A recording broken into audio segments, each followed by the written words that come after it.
Matthew 13. He put before them another parable. The kingdom of heaven is like a mustard seed that someone took and sowed in his field. It is the smallest of all seeds, but when it has grown, it is the greatest of shrubs and becomes a tree, so that the birds of the air come and make nests in its branches. He told them another parable. The kingdom of heaven is like yeast that a woman took and mixed in with 3 measures of flour until all of it was leavened. The kingdom of heaven is like treasure hidden in a field, which a man found and reburied. Then in his joy he goes and sells all that he has and buys that field. Again, the kingdom of heaven is like a merchant in search of fine pearls. On finding one pearl of great value, he went and sold all that he had and bought it. Again, the kingdom of heaven is like a net that was thrown into the sea and caught fish of every kind. When it was full, they drew it ashore, sat down, and put the good into baskets, but threw out the bad. So it will be at the end of the age. The angels will come out and separate the evil from the righteous and throw them into the furnace of fire, where there will be weeping and gnashing of teeth. Have you understood all this? They answered, yes. And he said to them, therefore, every scribe who has become a disciple in the kingdom of heaven is like the master of a household who brings out of his treasure what is new and what is old.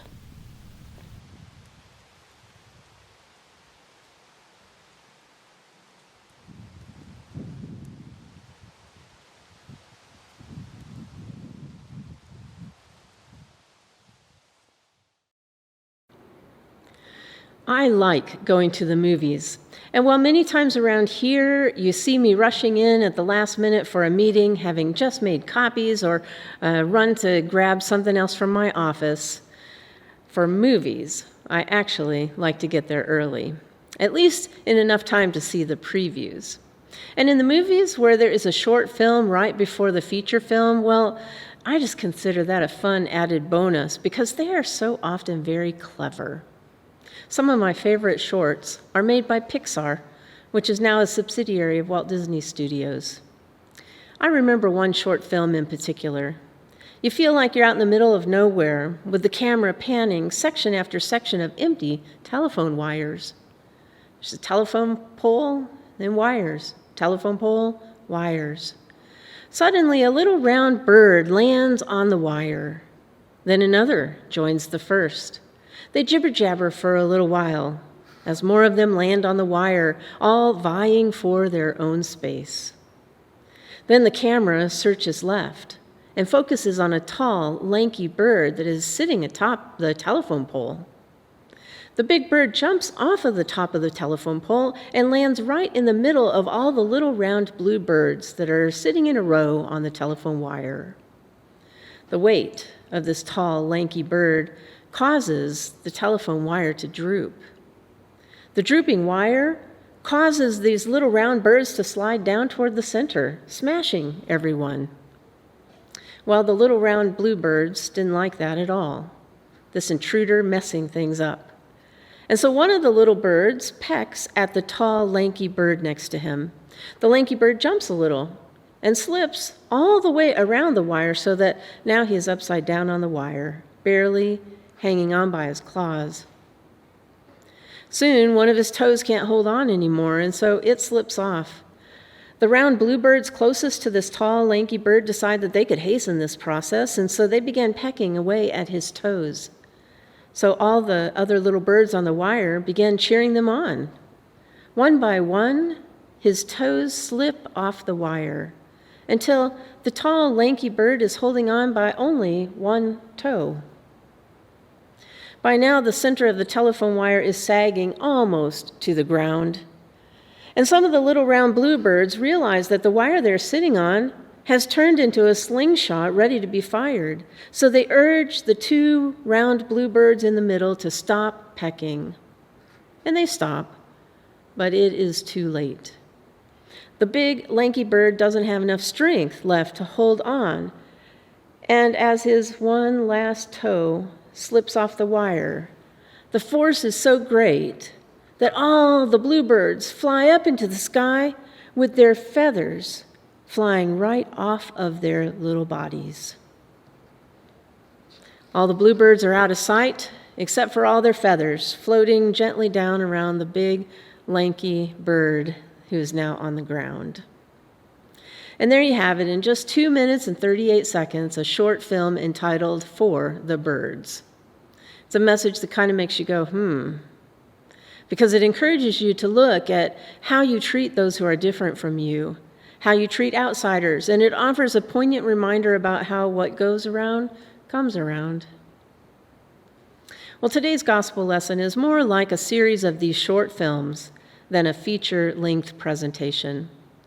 I have little doubt Jesus and Pixar would have teamed up to share some of these parables in the 13th chapter of Matthew through short film, if Pixar had just been in business 2,000 years ago.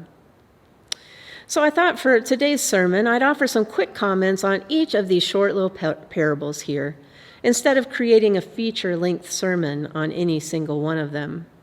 So let's look first at today's first parable. The kingdom of heaven is like a mustard seed that someone took and sowed in his field. It is the smallest of all the seeds. But when it is grown, it is the greatest of shrubs and becomes a tree, so that the birds of the air come and make nests in its branches. This is a most loved parable.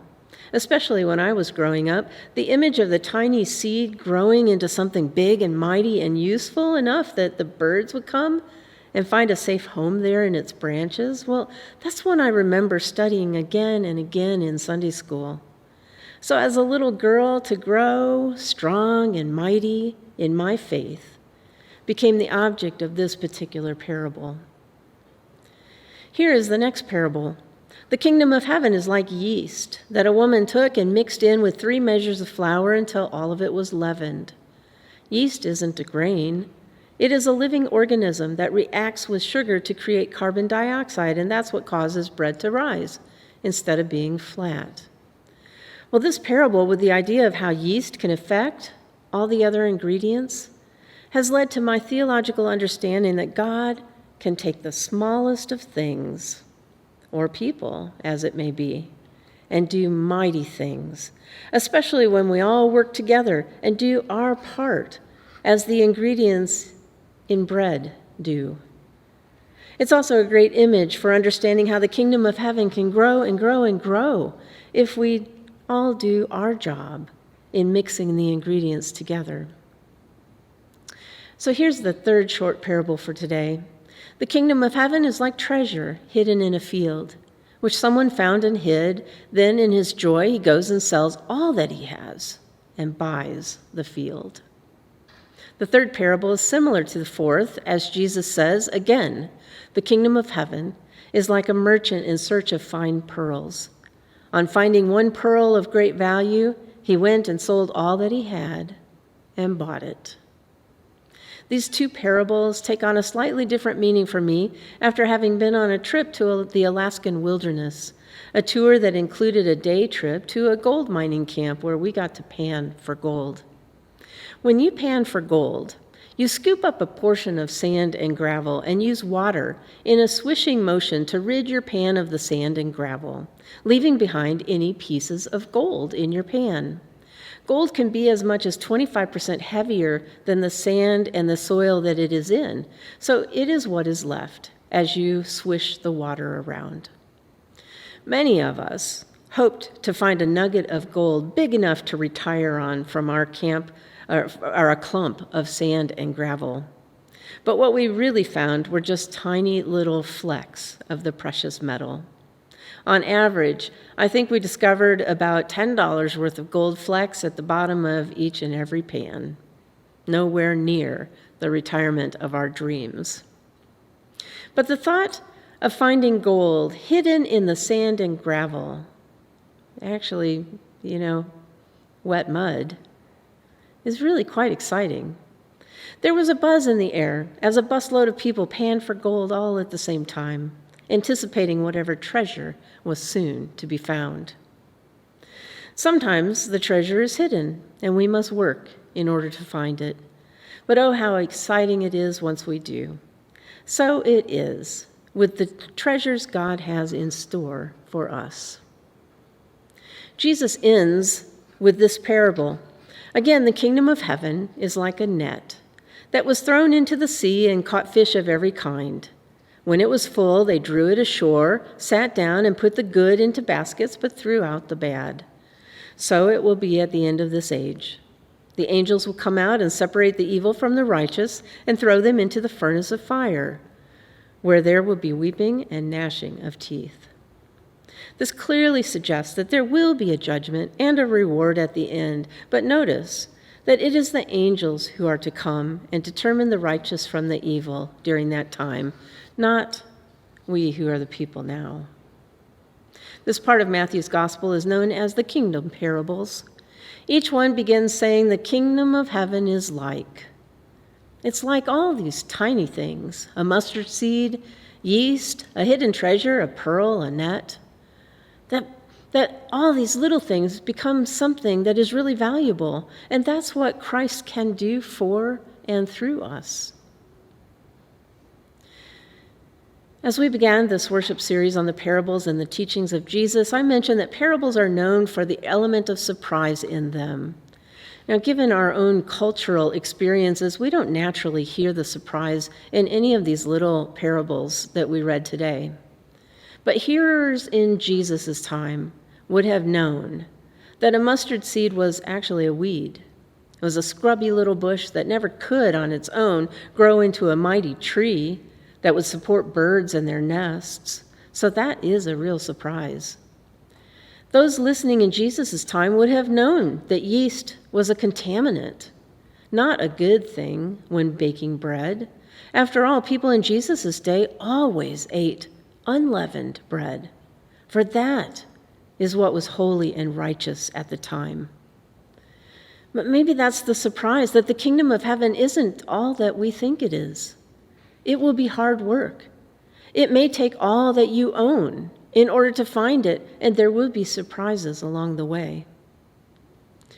You remember that short film by Pixar I described at the beginning?